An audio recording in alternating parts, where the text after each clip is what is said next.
Assalamualaikum warahmatullahi wabarakatuh. Perkenalkan, saya Salman Nuraini, NPM 13/2021 dari Program Studi Sistem Informasi. Video ini saya buat sebagai bentuk ujian akhir semester atau UAS yang merupakan tugas akhir dari mata kuliah Manajemen Kualitas Perangkat Lunak. Dalam video ini, saya akan menjelaskan hasil evaluasi kualitas aplikasi Gojek berdasarkan Merkle Quality Model. Langkah awal yang saya lakukan saat mendapatkan tugas ini, yaitu memilih aplikasi yang dianalisis. Saya memilih aplikasi Gojek karena penggunanya yang sangat luas dan sudah menjadi bagian penting dari kehidupan digital masyarakat.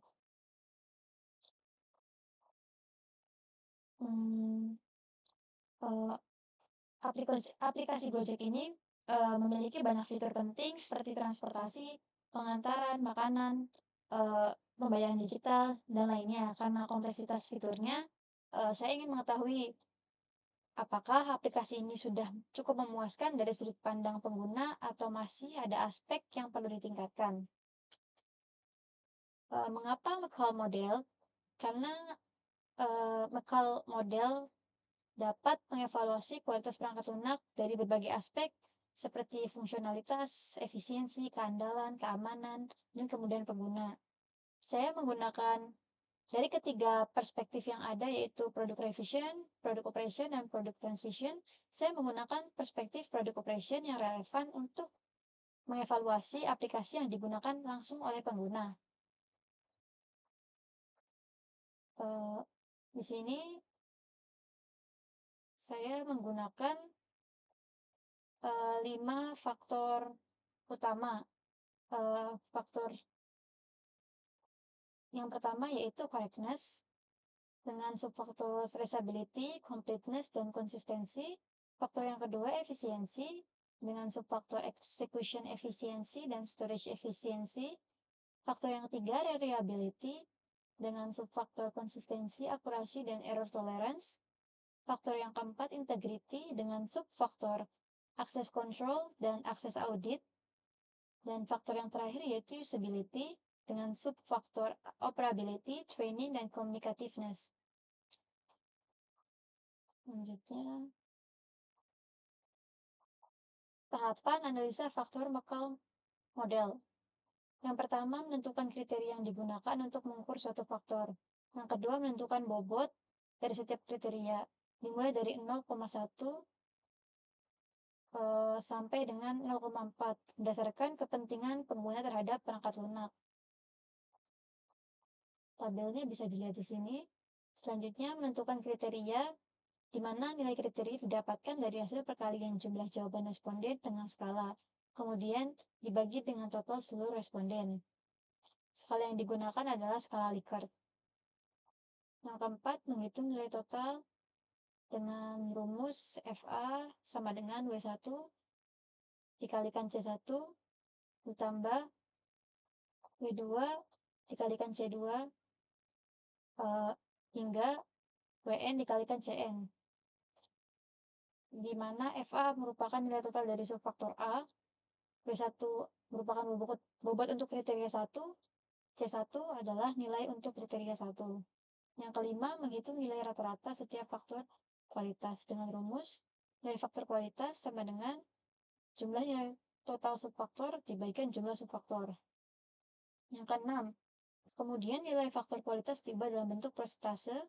Misalnya persentase dihitung dengan menggunakan rumus persentase sama dengan nilai yang didapat dibagi nilai maksimum dikalikan 100%.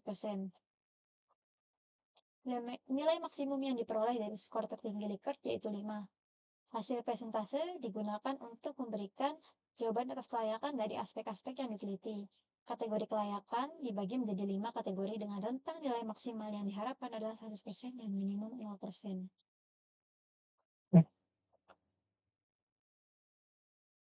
Tabel kategori kelayakan beserta persentasenya bisa dilihat di sini. Selanjutnya, dalam suatu penelitian, populasi didefinisikan sebagai seluruh kelompok individu yang menjadi sasaran pengamatan atau analisis. Misalnya seluruh pengguna aplikasi tertentu. Untuk menentukan jumlah responden yang diperlukan dalam penelitian, harus terlebih dahulu diketahui jumlah populasi yang menjadi target. Apabila jumlah populasi diketahui secara pasti, maka perhitungan jumlah responden dapat dilakukan menggunakan rumus Lovin sebagai berikut. N sama dengan N besar dibagi dengan 1 ditambah N besar dikalikan E pangkat 2. Dengan keterangan N merupakan jumlah responden, N besar adalah jumlah populasi, E adalah tingkat kesalahan biasanya 0,05 atau 5%. Rumus Lovin ini digunakan untuk memperkirakan jumlah minimum responden yang dapat mewakili populasi dengan tingkat ketelitian tertentu. Penggunaan rumus ini sangat umum dalam penelitian kuantitatif, terutama ketika peneliti memiliki keterbatasan sumber daya untuk melakukan survei terhadap seluruh populasi. Selanjutnya, bab 3 pembahasan. Pertama, pertanyaan kuesioner dengan McCall model. Dalam upaya mengevaluasi kualitas aplikasi Gojek dari sudut pandang pengguna, penelitian menggunakan pendekatan McCall Software Quality Model khususnya pada dimensi product operation. Dimensi ini menitikberatkan pada bagaimana suatu produk perangkat lunak berfungsi ketika digunakan oleh pengguna secara langsung. Penelitian ini menggunakan 5 faktor utama beserta subprosesnya, di mana setiap subproses dirancang untuk memiliki 2 pertanyaan yang disusun secara spesifik untuk mengukur persepsi pengguna terhadap performa aplikasi Gojek dalam aspek yang relevan. Pertanyaan-pertanyaan ini dibuat dalam bentuk pernyataan sederhana yang mudah dipahami dan direspon oleh pengguna, guna memperoleh hasil evaluasi yang lebih akurat dan representatif. Kelima faktor tersebut meliputi correctness, efisiensi, reliability, integrity, dan usability. Yang masing-masing faktornya itu dijabarkan ke dalam beberapa subfaktor, kemudian dikembangkan menjadi item kuesioner berdasarkan indikator yang sesuai dengan karakteristik layanan dalam aplikasi Gojek. Contohnya itu seperti kategori atau faktor correctness, di mana di salah satu subkategorinya yaitu traceability dengan kode pertanyaan CA1 dan CA2. CA1 itu pertanyaannya fitur-fitur di aplikasi Gojek sesuai dengan kebutuhan saya sebagai pengguna. Terus yang kedua itu setiap fitur di Gojek terasa punya tujuan yang jelas. Subfaktor lainnya seperti completeness dan konsistensi juga ditanyakan dengan bahasa sederhana dan mudah dipahami. Begitu pula dengan faktor-faktor lainnya. Selanjutnya,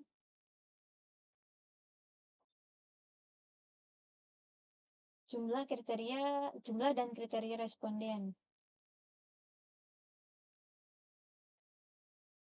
Responden itu saya pilih secara purposif, yaitu mereka yang rutin atau pernah menggunakan aplikasi Gojek.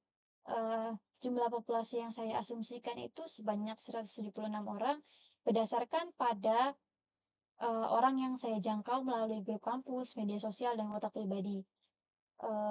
Untuk angka ini itu tidak mewakili keseluruhan pengguna Gojek di Indonesia, namun jumlah itu cukup representatif untuk ruang lingkup penelitian saya.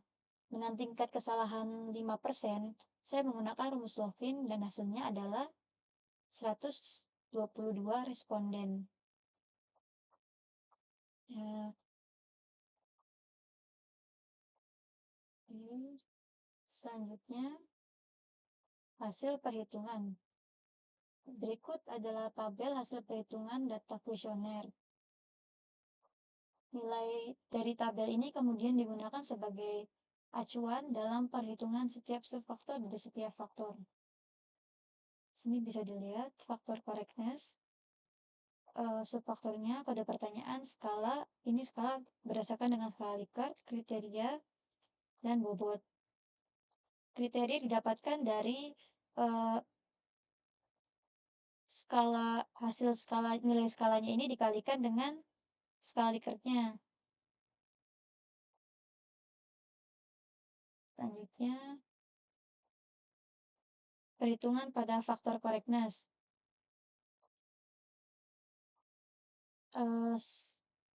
Nilai C didapatkan dari rata-rata skor responden menggunakan rumus C sama dengan jawaban dikalikan dengan skor dibagi dengan jumlah responden. Jumlah responden itu kita ketahui ada 122. Jawaban untuk pertanyaan CA1 itu 4 orang memilih skor 1, 2 orang memilih skor 2, 5 orang memilih skor 3, 81 memilih skor 4, dan 30 orang memilih skor 5.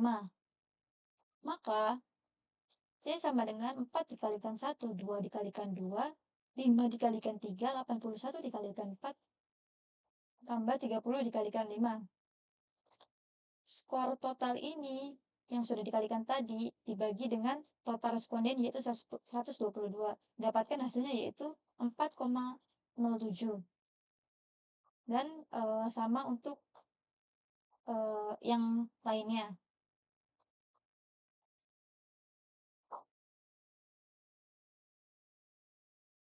Nah, dari nilai yang sudah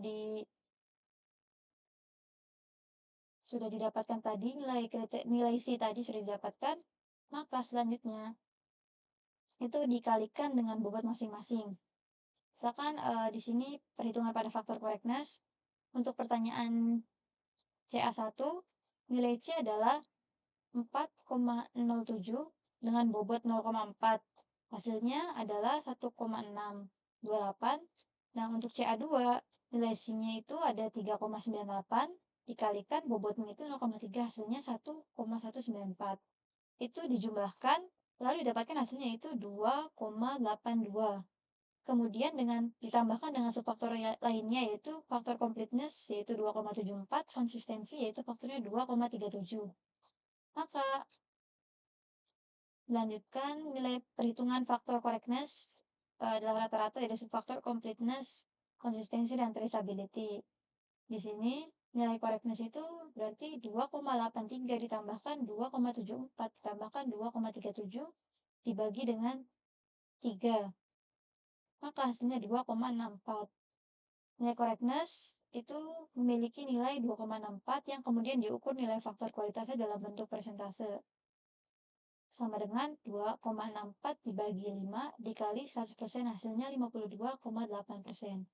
Hasil perhitungan menunjukkan bahwa faktor correctness sebesar 52,8% yang artinya kesesuaian antara fungsi yang disediakan, perangkat lunak dengan kebutuhan dan spesifikasi pengguna memiliki level kualitas netral.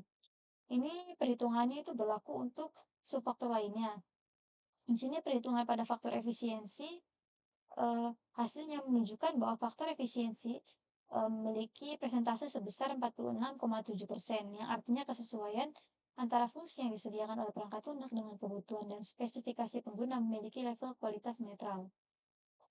Selanjutnya, perhitungan pada faktor reliability memiliki persentase sebesar 54,6%, yang artinya kesesuaian antara fungsi yang disediakan perangkat lunak dengan kebutuhan dan spesifikasi pengguna memiliki level kualitas netral. Perhitungan pada faktor integrity memiliki nilai persentase sebesar 56,3%, yang artinya kesesuaian antara fungsi yang disediakan perangkat lunak dengan kebutuhan dan spesifikasi pengguna memiliki level kualitas netral. Dan yang terakhir, perhitungan pada faktor usability memiliki nilai persentase sebesar 53%, yang artinya kesesuaian antara fungsi yang disediakan perangkat lunak dengan kebutuhan dan spesifikasi pengguna memiliki level kualitas netral. Dari hasil level kualitas sebelumnya itu bisa kita lihat bahwa keseluruhannya itu adalah netral. Dengan total rata-ratanya itu 52,68%. Tabelnya bisa dilihat di sini. Selanjutnya, faktor kualitas paling unggul yaitu faktor integrity. Faktor integrity menunjukkan nilai tertinggi dengan skor sebesar 2,81 atau persentase sebesar 56,3%. Hal ini menunjukkan bahwa aspek integritas merupakan faktor kualitas yang paling unggul dalam aplikasi Gojek. Pengguna merasa cukup aman terhadap perlindungan data pribadi serta menilai bahwa fitur keamanan seperti verifikasi PIN atau OTP telah diterapkan dengan baik dan dapat meningkatkan kepercayaan pengguna terhadap aplikasi. Sebaliknya, faktor kualitas paling lemah yaitu faktor efisiensi. Faktor efisiensi dengan skor sebesar 2,33 atau 46,7%. Hal ini menunjukkan bahwa efisiensi merupakan aspek yang paling perlu mendapatkan perhatian dalam pengembangan aplikasi. Pengguna masih merasa adanya kendala seperti lambatnya respon aplikasi, konsumsi memori yang tinggi, atau performa yang tidak optimal pada perangkat tertentu. Secara keseluruhan, 5 faktor kualitas yang diukur itu memiliki nilai pada rentang 46 hingga 56% yang berada di kategori netral. Artinya, pengguna belum menunjukkan tingkat kepuasan yang tinggi terhadap kualitas aplikasi Gojek, tetapi juga tidak sepenuhnya merasa tidak puas. Dengan demikian, masih terdapat ruang perbaikan pada seluruh aspek kualitas perangkat lunak, terutama pada faktor efisiensi dan performa sistem agar pengalaman pengguna dapat ditingkatkan secara lebih optimal di masa mendatang. Sekian penjelasan dari saya dalam tugas akhir ini. Terima kasih atas perhatiannya. Semoga video ini bisa memberikan gambaran mengenai bagaimana mengevaluasi kualitas perangkat lunak berdasarkan pengalaman pengguna. Wassalamualaikum warahmatullahi wabarakatuh.